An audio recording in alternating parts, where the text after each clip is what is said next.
Alors, qu'est-ce qui se passe quand on veut tuer une personne de la sorcellerie? Quand on veut tuer une personne de la sorcellerie, c'est qu'on commence d'abord par voler son ombre. On vole l'ombre. Vous voyez, quand une personne marche, il y a le reflet de son corps, c'est l'ombre. Voilà, maintenant on commence par voler l'ombre. C'est comme ça qu'on fait. On vole d'abord l'ombre. Dès que l'ombre est volée, et par la suite, maintenant, on va chercher un moyen pour tuer la personne. Ça sera soit par un accident, par une maladie. Donc on va chercher par un accident et tout ça. Et la personne va mourir. Dès que la personne meurt, on peut même appeler un médecin pour vérifier les signes vitaux. Et la personne ou le médecin va même confirmer. Non, normal, même un médecin normal, il peut même confirmer le décès. Parce que pour confirmer le décès, il faut vérifier les signes vitaux. Et c'est tout. Et puis on confirme, on se confirme. Et quand on confirme, on dit que la personne est décédée. Mais en réalité, cette personne n'est pas encore morte. Cette personne est encore en vie. Oui. La personne est encore en vie. Maintenant, la nuit. La nuit maintenant, quand on va aller enterrer la personne. Maintenant, la nuit, tous les sorciers qui étaient dans le complot, ceux qui ont orchestré la mort de la victime, vont se réunir au cimetière et ils vont entourer la tombe. Et le sorcier qui a fait le sacrifice, on va lui donner un fouet. Et on appelle ça le fouet d'appel. Il va avancer et quand il sera devant la tombe, il va frapper 3 fois. Dès qu'il frappe 3 fois, la personne que vous avez enterrée va sortir. Quand la personne sort, on prend l'ombre qui était volée et on lui retourne ça. Et là, la personne est consciente. Et la personne va même reconnaître les gens qui l'entourent. Et à ce niveau-là, la personne ne peut plus rien faire. À ce moment-là, il n'y a pas de secours. Même si la personne crie, il n'y aura rien. Même si la personne appelle Jésus, même Jésus ne viendra pas. Même si Jésus-Christ est un secours qui ne manque jamais dans la détresse, là, il ne viendra pas. Parce que Jésus n'est pas un Dieu des morts. C'est un Dieu des vivants. C'est pendant qu'on est en vie qu'on peut faire recours à lui. Donc, dès qu'on meurt, c'est fini. Et là, qu'est-ce qu'on va faire? On va chercher maintenant un œuf non préparé.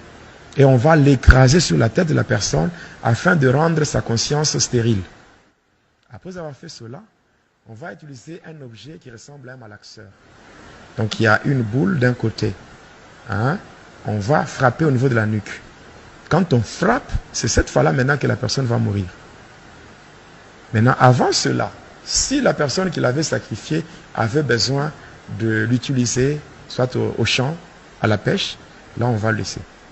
Et quand on laisse, et on va l'utiliser à un travail précis. Et pendant le temps qu'on l'utilise et qu'on ne l'a pas encore tué, il y a des fois, on peut même voir cette personne ici dans le monde. On peut voir. On vous dira que non, quelqu'un a vu tel.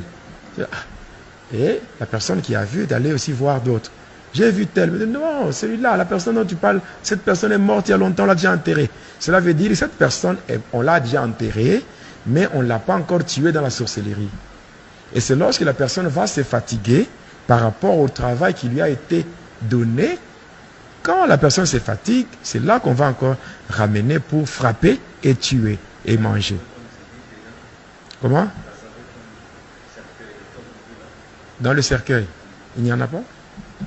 Il n'y en a pas? On a déjà pris. Il n'y en a pas, on a déjà pris. Non, c'est dans une dimension maintenant ésotérique. Ésotérique, c'est-à-dire que c'est comme dans ce monde ici. Vous pouvez être avec un sorcier. Vous êtes là, vous êtes en train de parler avec un sorcier. Il peut utiliser son deuxième corps. Il a un corps normal et le corps astral. Et par rapport à ça, il peut être avec vous, en train de vous ensorceler, vous êtes là.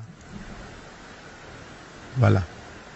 C'est pour cela, un enfant de Dieu doit avoir le Saint-Esprit. Il y a des choses que peut-être je ne peux pas voir, mais le Saint-Esprit voit ça. Et il te révèle. Et tu peux même dire à la personne, arrête ce que tu fais. Arrête ce que tu es en train de faire.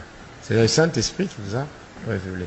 Je pense que j'aurai à répondre, quand viendra le moment des questions, j'aurai à répondre à tout ça. Maintenant, quand la personne sort, la personne sort de la tombe, après on frappe au niveau de la nuque, la personne tombe, la personne meurt. Maintenant, à partir de là, on va proposer 5 noms. 5 noms de bêtes. Chèvre, mouton, porc, vache, tout ça. On propose 5 noms. Et là, on va faire le tirage au sort.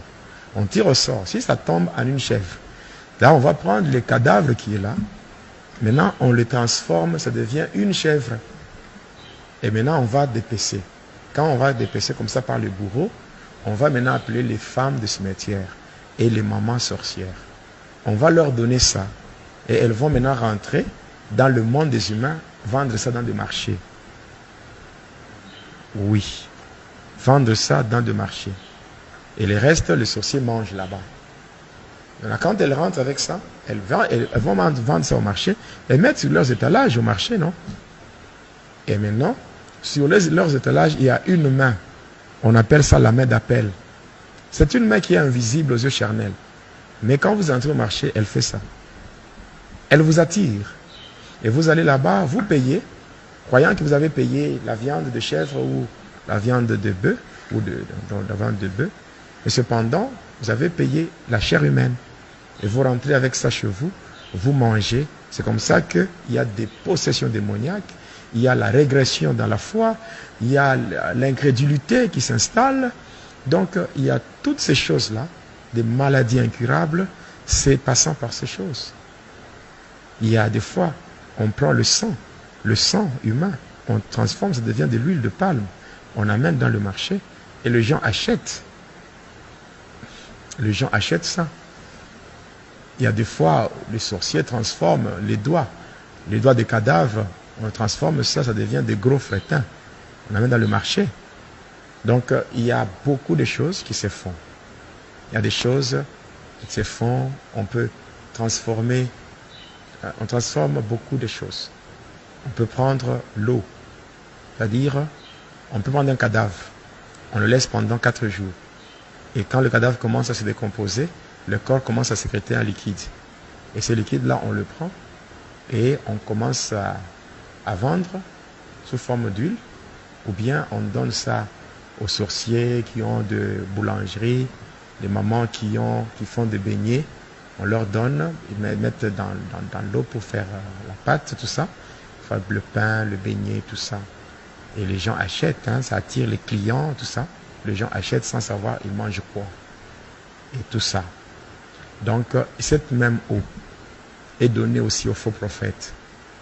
Aux faux prophètes, ils utilisent cette eau-là, où les gens vont dans des églises, ils prennent de l'eau et tout, sans savoir c'est quoi.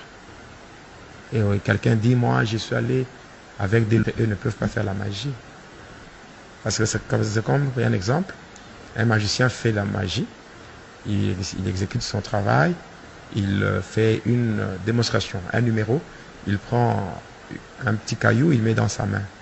Il dit, regardez dans ma main, vous voyez quoi? Un caillou. Il ferme la main. Et après, il fait quelques incantations. Il ouvre la main.